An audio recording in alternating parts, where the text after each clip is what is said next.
Hello everyone, मैं doctor प्रगति गुप्ता और आज इस वीडियो में हम बात करने वाले हैं उन मेथड्स के बारे में जिनकी मदद से हम अपनी बॉडी के अंदर पोटेशियम लेवल्स को कंट्रोल में रख सकते हैं एक किडनी फेलियर पेशेंट के अंदर। क्योंकि हमें समझना ये बहुत ज़्यादा ज़रूरी है कि पोटेशियम एक ऐसा बेसिक इम्पॉर्टेंट मिनरल है जो हमारी बॉडी में बहुत से फंक्शंस को कंट्रोल करता है। पोटेशियम का ऑप्टिमम अमाउंट में हमारी बॉडी में प्रेजेंट होना बहुत ज़्यादा इम्पॉर्टेंट है, क्योंकि अगर आपके पोटेशियम वैल्यूज़ नॉर्मल रेंज से अबव होती है, हाइपर कैलीमिया की कंडीशन में अगर हम जाते हैं तो उस कंडीशन में भी बॉडी को बहुत सारे सिम्टम्स से सफ़र करना पड़ता है, जैसे कि आपकी बॉडी में नमनेस महसूस होना, टिंगलिंग महसूस होना, जैसे चींटी चलने जैसा सेंसेशन बने रहना या बहुत ज़्यादा कमज़ोरी महसूस होना। ये सारे सिम्टम्स हाइपर कैलीमिया के होते हैं जब किसी के ब्लड के अंदर पोटेशियम लेवल नॉर्मल वैल्यू से अबव चला जाता है। अब एक कंडीशन होती है हाइपोकैलीमिया, जिसके अंदर आपकी बॉडी में पोटेशियम की अमाउंट नॉर्मल वैल्यू से काफ़ी कम हो गई है। उस कंडीशन के अंदर भी बॉडी सफ़र करती है कुछ सिम्टम से। हमारी बॉडी के अंदर एकदम से थकावट महसूस होना, वॉमिटिंग होना, लूज मोशंस लग जाना, ये सारे सिम्टम्स आने स्टार्ट हो जाते हैं। मांसपेशियों में क्रैम्प्स आना, तो ये कॉमन सिम्टम्स हैं जिससे पेशेंट कंप्लेन करता है। अब दोनों ही conditions hyperkalaemia and hypokalaemia, potassium levels का नॉर्मल रेंज से अबव होना, पोटेशियम लेवल्स का नॉर्मल रेंज से काफ़ी बिलो होना, दोनों ही बॉडी के लिए खतरनाक साबित होते हैं। इसको समझना ज़रूरी इसलिए है क्योंकि जो पोटेशियम है एक ऐसा मिनरल है जो हमारी बॉडी के अंदर जितने भी हमारे मसल्स हैं, जितनी मांसपेशियां हैं, उनकी कॉन्ट्रैक्शन है, रिलैक्सेशन है, उनकी मूवमेंट, उन सभी को कंट्रोल करता है। अब जब किडनी फेलियर का पेशेंट है, उसकी बॉडी के अंदर पोटेशियम लेवल्स ठीक से कंट्रोल नहीं हो पा रहे हैं, फ्लक्चुएट कर रहे हैं, कभी अचानक से बहुत ज़्यादा कम हो जा रहे हैं, अचानक से बहुत ज़्यादा बढ़ जा रहे हैं, तो वो दोनों ही कंडीशन पेशेंट के लिए बहुत खतरनाक साबित होती है। अब जब पेशेंट की बॉडी में ऐसे सिम्टम्स बार बार क्रिएट हो रहे हैं तो पेशेंट बहुत ज़्यादा सफ़र करता है फिज़िकल सिम्टम्स से, जैसे कि वीकनेस होना, मांसपेशियों में दर्द होना, क्रैम्प्स आना, तो पेशेंट के लिए बहुत ज़्यादा डिस्कम्फर्ट तैयार होना स्टार्ट हो जाता है। अब पोटेशियम हमारी बॉडी में मसल्स की एक्टिविटी को रेगुलेट करता है, चाहे उसकी रिलैक्सेशन है, कॉन्ट्रैक्शन है, मूवमेंट है। और यही हमारी किडनीज़, हेल्दी किडनीज़ का काम क्या होता है, आपके जितने भी इलेक्ट्रोलाइट है उनको बैलेंस में रखना, उनको ठीक अमाउंट में, ऑप्टिमम अमाउंट में ब्लड के अंदर मेंटेन करना। तो जब किसी की भी किडनी खराब होनी स्टार्ट होती है, पेशेंट सफ़र करता है क्रॉनिक किडनी फेलियर से, तो उस कंडीशन में क्या होता है, अब किडनीज ठीक से अपना काम कर नहीं पा रही हैं, जितनी भी उनको टॉक्सिन्स यूरिन के रास्ते बाहर निकालने होते हैं वो निकाल नहीं पाती है, इलेक्ट्रोलाइट्स का बैलेंस मेंटेन करना होता है वो नहीं कर पाती है। तो उस कंडीशन में देखने को क्या मिलता है, आपकी जो KFT है, किडनी फंक्शन टेस्ट है, उसके अंदर बहुत सी चीज़ें रिफ्लेक्ट होनी स्टार्ट हो जाती है। आपकी क्रिएटिनिन वैल्यूज़ बढ़नी शुरू हो जाती है, यूरिया वैल्यूज़ फ्लक्चुएट होने लगती है, साथ के साथ आपके जितने भी इलेक्ट्रोलाइट्स है, सोडियम, पोटेशियम, इनकी रेंजेस में भी फ्लक्चुएशन आनी स्टार्ट हो जाती है। कभी अचानक से बढ़ जाती है, कभी अंडर वैल्यू भी चले जाते हैं। तो हम इस वीडियो में समझेंगे कि पोटेशियम की नॉर्मल वैल्यूज़ क्या हैं, पोटेशियम की इम्पॉर्टेंस क्या है बॉडी के अंदर, और कैसे एक किडनी फेलियर का पेशेंट इन बढ़ते हुए पोटेशियम लेवल्स को कंट्रोल कर सकता है ताकि आगे चलकर बाकी कॉम्प्लिकेशन से बच सके। अब हम बात करेंगे पोटेशियम की नॉर्मल वैल्यूज़ के बारे में, और 3 तरीके से इसको डिवाइड किया जाता है। एक होता है आपका नॉर्मल रेंज। नॉर्मल रेंज होती है 3.5 to 5 मिलीमोल पर लीटर, जो बेसिकली ज़्यादातर लैब्स में सिमिलर पाई जाती है।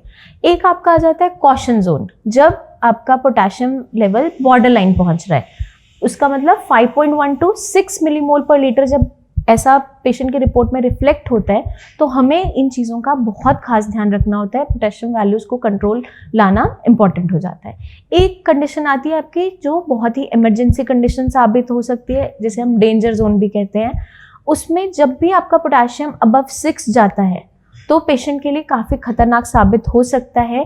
पेशेंट की बॉडी के अंदर बहुत सी कॉम्प्लिकेशंस जनरेट हो सकती हैं, क्योंकि हमारा जो पोटेशियम मिनरल है वो आपके मसल्स की एक्टिविटी को कंट्रोल कर रहा है। तो सबसे बड़ा मेन वाइटल ऑर्गन हमारा जो बिल्कुल मस्कुलेचर का बना है, उनमें से एक है हार्ट। हार्ट की जितनी भी रिदमिक कॉन्ट्रैक्शन है, रिलैक्सेशन है, सब चीज़ों को पोटेशियम आयन कंट्रोल करती है। अब जब किसी का पोटाशियम अचानक से 6 से अबव पहुंचना स्टार्ट होता है तो आपकी हार्ट के अंदर एरिदमिया स्टार्ट हो जाता है।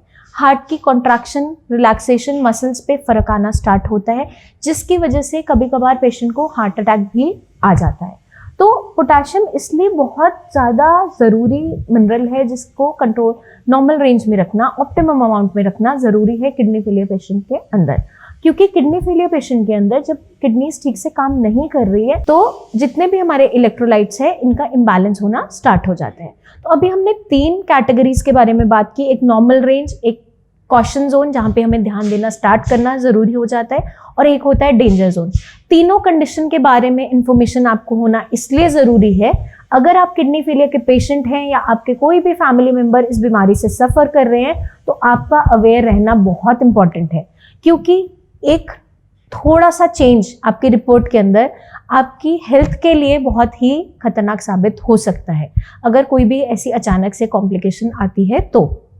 इसके लिए अगर आप जानते हो, आपको नॉलेज है कि आपकी वैल्यूज़ में फ्लक्चुएशन आ रही है, तो आप थोड़े कॉशियस हो जाते हो और तरीके से हम काम करना स्टार्ट करते हैं और चीज़ों को मैनेज करना स्टार्ट कर देते हैं।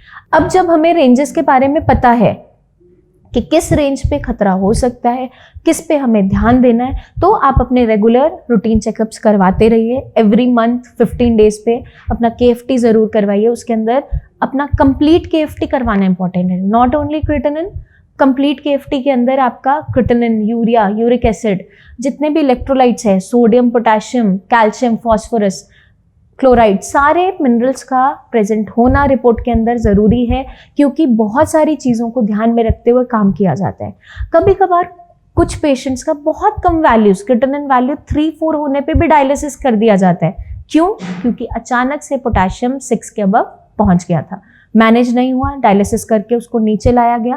क्रिएटिनिन वैल्यूज नहीं थी जिसकी ज़रूरत थी डायलिसिस की, बट पोटेशियम बढ़ गया था और वो बहुत ज़्यादा रिस्की साबित हो सकता था। तो डॉक्टर कभी भी अपने एंड पे डिसीजन में गलत नहीं होते हैं, इसलिए हमें ऑलरेडी अपनी रिपोर्ट का खास ध्यान रखना ज़रूरी हो जाता है और कंप्लीट चेकअप करवाना ज़रूरी हो जाता है, क्योंकि बहुत से कंडीशंस को देखते हुए कई सारे एक्शंस पेशेंट के लिए लेने ज़रूरी हो जाते हैं। तो अभी हमने बात की पोटेशियम के रेंज के बारे में, अब हम बात करेंगे पोटेशियम की मैनेजमेंट के बारे में किडनी फेलियर पेशेंट के अंदर। अब पोटेशियम हमारी बॉडी के अंदर जाता कहाँ से है? एक्सटर्नल सोर्सेस से। जो भी हम खाना खाते हैं, पानी पीते हैं, उसके थ्रू हमारी बॉडी में जाता है। और फिल्ट्रेशन कौन करता है? हमारी किडनीज। अब किडनीज हमारी वीक हैं, काम नहीं कर पा रही अच्छे से, कमज़ोर चल रही हैं, उस पर जब हम एक्स्ट्रा लोड देंगे, बाहर से कुछ ऐसा खाना खाएंगे जिसके अंदर बहुत सारा पोटेशियम है, तो किडनीज उसको फिल्टर आउट नहीं कर पाती है और आपके ब्लड में ही वो पोटेशियम घूमता रहता है और आपकी KFT रिपोर्ट के अंदर हाई पोटेशियम वैल्यूज रिफ्लेक्ट होनी स्टार्ट हो जाती है। तो अब हमें समझना ज़रूरी है कि कौन सी ऐसी फूड आइटम्स हैं जिनको अवॉइड करना है, या फिर कोई हाई पोटेशियम फूड आइटम अगर हम ले भी रहे हैं तो किस तरीके से लेना है ताकि हमारी बॉडी को नुकसान ना पहुंचाए। सबसे पहले एक बेसिक रूल हम याद रखेंगे, किस तरीके से हम डिसाइड कर सकते हैं कि ये सब्जी हमें खानी है, नहीं खानी है, ये फ्रूट लेना है, नहीं लेना है। एक सिंपल सा फॉर्मूला है, जितनी भी आपकी ब्राउन रूटी वेजिटेबल्स होती हैं, ज़मीन के नीचे लगने वाली सब्जियां, भूरे रंग की सब्जियां, आलू है, शकरकंदी है, चुकंदर है, अरबी है, जिमिकंद है, ये सारी की सारी जो भी वेजिटेबल्स होती हैं इनके अंदर पोटेशियम की मात्रा भरपूर होती है।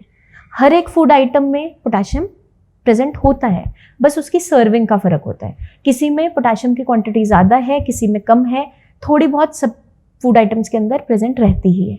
तो हमें क्या ध्यान रखना है, अगर हम लो पोटेशियम फूड आइटम्स खा रहे हैं लेकिन उनकी क्वांटिटी भी बहुत ज़्यादा एक्सीड कर रहे हैं, डेली बेसिस पे बहुत ज़्यादा ले रहे हैं, तो भी वो आपके हाई पोटेशियम वैल्यूज़ में कन्वर्ट हो जाता है आपकी रिपोर्ट के अंदर। वो कैसे होता है वो आगे इस वीडियो में हम समझेंगे अच्छे से।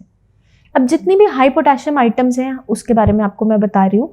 जितनी ब्राउन रूटी वेजिटेबल्स जिसके बारे में मैंने आपको बताया, वो वेजिटेबल्स आपको नहीं खानी है अगर आप किडनी फेलियर के पेशेंट हैं। उसमें से 3 एक्सेप्शंस होती हैं। रूटी वेजिटेबल्स हैं लेकिन वो किडनी फेलियर का पेशेंट ले सकता है, गाजर, मूली और प्याज। वो ब्राउन रोटी ब्राउन कलर की नहीं है तो हमें याद रखना आसान है। ब्राउन रोटी हमने एक्सक्लूड कर दी अपनी डाइट में से। ग्रीन लीफी वेजिटेबल्स जितने भी साग हैं, आपका पालक है, मेथी है, बथुआ है या धनिया पुदीना जिनकी हम चटनियाँ खाते हैं, कोई भी लीफी वेजिटेबल्स, इनके साग और चटनियाँ कम्प्लीटली बंद होती है किडनी फेलियर पेशेंट के अंदर, बिल्कुल भी कंज्यूम नहीं करनी है। अब हम चलते हैं फ्रूट्स की तरफ। जितने भी आपके ड्राई फ्रूट्स हैं, सूखे मेवे या ड्राइड फ्रूट्स, सुखाए गए फल, जैसे कि खुमानी है, प्लम है, इनको सुखाया जाता है, ये आपको नहीं कंज्यूम करनी है। क्योंकि जब भी हम किसी फ्रूट को ड्राई कर रहे हैं, अगर वो लो पोटेशियम भी है, ड्राई होने पे वाटर कंटेंट सारा निकल जाता है, उसका जूसेस ड्राई अप हो जाते हैं, उसके अंदर जो भी कंटेंट रह जाता है काफ़ी कॉन्सेंट्रेटेड फॉर्म में रह जाता है और उसके अंदर पोटेशियम का कंटेंट बढ़ जाता है। वैसे ही गुड़ गन्ने के रस से बनता है, गन्ने के रस को बहुत ज़्यादा काढ़ा जाता है, उसको सॉलिडिफाई किया जाता है, तब गुड़ बनता है। अब गुड़ के अंदर दिक्कत क्या होती है कि गन्ने के रस को जब हमने बहुत ज़्यादा काढ़ दिया, उसको कॉन्सेंट्रेटेड फॉर्म में लाए, तो गुड़ के अंदर पोटेशियम की क्वांटिटी काफ़ी ज़्यादा हो जाती है। इसलिए किडनी फेलियर के पेशेंट के अंदर गुड़ कम्प्लीटली बंद होता है। जितने भी आपके लो सोडियम सॉल्ट्स हैं, जैसे हम कई सारे सॉल्ट्स मार्केट में अवेलेबल होते हैं, उसके अंदर क्या होता है, आपकी बॉडी के अंदर बीपी को अच्छे से मेंटेन करने के लिए सोडियम क्लोराइड को रिप्लेस किया जाता है पोटेशियम क्लोराइड से। अब सोडियम क्लोराइड हट गया, पोटेशियम क्लोराइड आ गया। पोटेशियम की मात्रा बॉडी के अंदर डेली बेसिस पे ज़्यादा चलती चली जाती है और किडनी फेलियर के पेशेंट में बीपी तो मैनेज होना स्टार्ट हो जाता है, लेकिन ब्लड के अंदर पोटेशियम की वैल्यूज बढ़ जाती है। तो हमें जो भी लो सोडियम सॉल्ट्स हैं उसका इस्तेमाल नहीं करना है। नॉर्मल सेंधा नमक हम यूज़ करेंगे खाने के अंदर, वो भी pinch of salt in every meal depending upon your BP readings. आपको अपना बीपी डेली बेसिस पे मॉनिटर करना है। अगर आपका बीपी बिल्कुल नॉर्मल है, 120/80, 130/80, नीचे वाला बीपी रेगुलर रेंज में 80 के आसपास चल रहा है, तो आप अपने खाने के अंदर थोड़ा थोड़ा नमक ले सकते हो, pinch of salt in every meal, तीनों टाइम की मील में थोड़ा थोड़ा डाल सकते हो, उसमें भी सेंधा नमक। अगर आपका बीपी शूट अप कर रहा है, नीचे वाला बीपी 85, 90 क्रॉस कर रहा है, तो वहाँ हमें सॉल्ट को लिमिट करना ज़रूरी हो जाता है। तो बहुत सारी ऐसी चीज़ें हैं जिनको हम नेक्स्ट वीडियोस में डिस्कस करते जाएंगे डिटेल में। बेसिक ओवरव्यू मैं इस वीडियो के अंदर आपको दे रही हूँ पोटेशियम लेवल्स को लेकर। अब हमने बात की डाइट के अंदर जो पोटेशियम जा रहा है उसको हमने रोक दिया, नहीं खाया, अपनी बॉडी में जाने ही नहीं दिया। एक मेथड ये हो गया। अब फॉर एग्जाम्पल मान लीजिए पेशेंट का किसी दिन हाई पोटेशियम कोई आइटम खाने का मन कर रहा है, मान लो फॉर एग्जाम्पल आलू, हर किसी का फेवरेट होता है, हर वेजिटेबल में ऑलमोस्ट डलता है, हर किसी का मन करता है। जब भी पेशेंट आता है वो क्या पूछता है, आलू खा सकता हूँ? अगर पेशेंट डायबिटिक नहीं है और आपके पोटेशियम वैल्यूज रेंज के अंदर है, जो मैंने आपको नॉर्मल रेंज बताई थी 3.5 to 5 के इन बिटवीन आपका कहीं ना कहीं लैंड कर रहा है, तो उस कंडीशन में आप आलू खा सकते हो कभी कभार, once or twice a week. वो भी किस तरीके से खाओगे, लीच करके। अब लीचिंग प्रोसेस क्या होता है आप उसको समझ लीजिए। लीचिंग प्रोसेस के अंदर हम किसी भी वेजिटेबल के अंदर से जितने आपके वाटर सॉल्युबल मिनरल्स हैं उनको ड्रेन ऑफ कर पाते हैं, या फिर जितने भी न्यूट्रिएंट्स हैं वो भी साथ में ड्रेन ऑफ हो जाते हैं। तो अगर किसी किडनी फेलियर के पेशेंट का आलू खाने का मन है और डायबिटिक नहीं है, पोटेशियम वैल्यूज रेंज के अंदर है, उसी कंडीशन में पेशेंट को आलू खाने के लिए अलाउ कर सकते हैं, वो भी once in a while, once or twice a week, not on regular basis. उसमें आप क्या करोगे, एक आलू लोगे, अच्छे से उसको पील ऑफ करोगे, बहुत छोटे छोटे स्लाइसेस में कट करोगे, पानी में एटलीस्ट फॉर 1.5 to 2 आवर्स सोक करके छोड़ दोगे। उसके बाद पानी में से उसे निकालोगे, अच्छे से वार्म वाटर या नॉर्मल वाटर से रिंस ऑफ करोगे और फिर उसकी सब्जी बनेगी। जब उसके अंदर बिल्कुल भी स्टार्च, पोटेशियम सब कुछ लीच ऑफ हो जाएगा, तब उसकी सब्जी बनेगी। फ्लेवर टेस्ट नहीं आता पेशेंट को ज़्यादा, लेकिन पेशेंट को तसल्ली मिलती है कि मुझे आलू खाने के लिए मिल गया। तो ये लीचिंग प्रोसेस है। ऐसे हम हाई पोटेशियम वेजिटेबल्स के लिए करते हैं, चाहे आपका आलू है, शकरकंदी है, मेथी, पालक, बथुआ है, सारे के सारे वेजिटेबल्स को हम इस तरीके से ले सकते हैं। लेकिन कंडीशंस अप्लाई करती हैं साथ में। अगर पेशेंट का पोटेशियम लेवल रेंज में है और पेशेंट डायबिटिक नहीं है तो उस कंडीशन में हम आलू अलाउ कर सकते हैं। बाकी ग्रीन लीफी वेजिटेबल्स जैसे मेथी है, डायबिटिक पेशेंट के लिए काफ़ी अच्छी होती है, लेकिन हाई पोटेशियम होने की वजह से किडनी फेलियर के पेशेंट के लिए उतनी सेफ नहीं होती। तो आप क्या कर सकते हो, अब सर्दियाँ आ रही है, पेशेंट को मेथी खाने का मन है, अच्छे से आप पहले मेथी के लीव्स को पानी में छोड़ दोगे थोड़ी देर के लिए, 1.5-2 घंटे के लिए पानी में सोख करके छोड़ दोगे, उसको निचोड़ोगे, उसको आप बॉईल करोगे, फिर से उसको निचोड़ के आटे में गूंथ के आप उसकी रोटी बनाकर पेशेंट को दे सकते हो। इस तरीके से मेथी की कंजम्पशन की जा सकती है। पेशेंट चाहे डायबिटिक हो वो भी यूज़ कर सकता है। तो हमें कुछ चीज़ों का ध्यान रखना बहुत इंपॉर्टेंट हो जाता है। अब साथ में ये समझना ज़रूरी है कि किस कंडीशन में लीचिंग करनी है और किस कंडीशन में लीचिंग नहीं करनी है। ये बहुत ध्यान में रखने वाली चीज़ें हैं, क्योंकि अक्सर पेशेंट यही गलतियां कर रहे होते हैं, हमारे पास क्लिनिक में आ रहे होते हैं इन्हीं गलतियों के साथ। तो अपने एक्सपीरियंस से मैं आपको शेयर करना चाहती हूँ इस वीडियो के अंदर कि आपको किन चीज़ों का ध्यान रखना है और किन चीज़ों में लीचिंग को अवॉइड करना है। अगर आपके रिपोर्ट के अंदर पोटाशियम बहुत ज़्यादा बढ़ रहा है, उस कंडीशन में तो हमें high potassium vegetables and fruits खाने ही नहीं है। अब अगर आपकी वैल्यूज़ पोटाशियम की आपकी रिपोर्ट के अंदर 3.5 to 5 के इन बिटवीन लैंड कर रही है, उस कंडीशन में आप हाई पोटाशियम वेजिटेबल्स अगर ले रहे हो, आलू है, शकरकंदी है या जिमीकंद है, तो इसको पहले आप अच्छे से लीच करोगे, जिस प्रोसेस से मैंने आपको बताया है। अब कई पेशेंट्स हर एक वेजिटेबल को लीच ऑफ कर रहे होते हैं। मैं मानती हूँ हर एक फूड आइटम में कुछ ना कुछ अमाउंट ऑफ पोटाशियम होता है। हाई पोटाशियम वेजिटेबल्स को हम लीच करके सेफ बनाते हैं किडनी फेलियर के पेशेंट के लिए। बट अगर किसी पेशेंट का पोटाशियम लेवल्स ठीक रह रहे हैं, बढ़ ही नहीं रहे हैं, तो उस कंडीशन में आपको बाकी जो लो पोटाशियम वेजिटेबल है, जैसे गाजर है, मूली है, प्याज है, भिंडी है या बैंगन है, जो आप सब्जियां खा पा रहे हो, आपको हर एक वेजिटेबल को लीच नहीं करना है। वो क्यों नहीं करना है वो समझना ज़रूरी है, क्योंकि जब भी आप लीचिंग करते हो उसमें क्या होता है, सिर्फ पोटेशियम नहीं जाता वेजिटेबल के अंदर से, खाने के अंदर से, आपकी वेजिटेबल में से, आपकी दालों में से सारे और भी मिनरल्स ड्रेन ऑफ हो जाते हैं। तो आपके बॉडी में बचा क्या जाने के लिए? कोई भी मिनरल नहीं बचा, तो बॉडी में वीकनेस क्रिएट होनी स्टार्ट हो जाती है, पेशेंट का वेट लॉस होने लग जाता है, पेशेंट को थकावट जल्दी महसूस होने लगती है, ये सारी कॉम्प्लिकेशंस आनी स्टार्ट हो जाती है। तो अगर आपके पोटेशियम वैल्यूज़ रेंज के अंदर है, 3.5 to 5 के अंदर है, उस कंडीशन में आप लो पोटेशियम आइटम्स को लीच नहीं करोगे। नॉर्मल अच्छे से वॉश करो, नॉर्मल जैसे घर वालों का खाना बनता है वैसे ही आपका खाना बनेगा, अलग से नहीं बनेगा उस कंडीशन में। तो इन चीज़ों का हमें खास ध्यान रखना है। अगर हम इन सारी चीज़ों का अच्छे से ध्यान रखते हैं, अपनी डाइट में हाई पोटेशियम को ऐड ऑन करते ही नहीं है, या फिर कुछ कंडीशंस में जहाँ डॉक्टर अलाउ कर रहा है प्रिकॉशंस के साथ लेते हैं, तो कभी भी पोटेशियम वैल्यूज़ के अंदर चेंजेस देखने को नहीं मिलते, वो नॉर्मल रेंज के अंदर चलते चले जाते हैं। हाइपोकैलेमिया, हाइपरकैलेमिया के कंडीशन में हम नहीं पहुंच पाते हैं। तो हमें छोटी छोटी चीज़ों का बहुत अच्छे से ध्यान रखना है, इन प्रिकॉशंस को फॉलो करना है, ताकि आपकी बॉडी में कोई भी ऐसी कॉम्प्लिकेशन तैयार ना हो जिसकी वजह से आपको लो क्रिएटिनिन वैल्यूज़ पे अचानक से डायलिसिस के लिए भागना पड़े। तो अगर हम इन चीज़ों का ध्यान रखते हैं, पेशेंट बहुत आराम से अपनी लाइफ बिना कॉम्प्लिकेशन के निकाल लेता है, एक किडनी फेलियर का पेशेंट। बस आपको ध्यान रखना होता है इन छोटी छोटी चीज़ों का, जो मैंने आपको इस वीडियो के अंदर बताई है। आई होप ये वीडियो बहुत ज़्यादा आपको मदद करेगी पोटेशियम को समझने में, किडनी फेलियर को समझने, अपने कंडीशन को समझने में।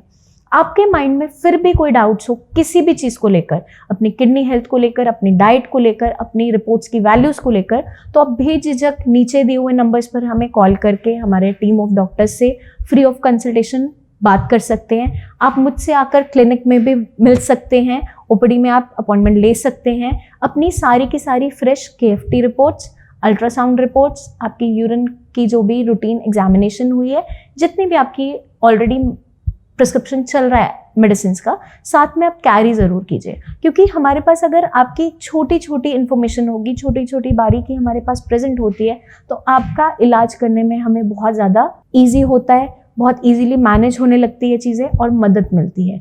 जल्दी मिलेंगे नेक्स्ट वीडियोज़ में, जहाँ मैं लेकर आऊँगी बहुत से ऐसे टॉपिक्स जो आपको आपकी किडनी को अच्छे तरीके से समझने में मदद करेंगे और किडनी फेलियर की कंडीशन को मैनेज करने में हेल्प करेंगे। तब तक के लिए अपना खास ध्यान रखिए। Take care.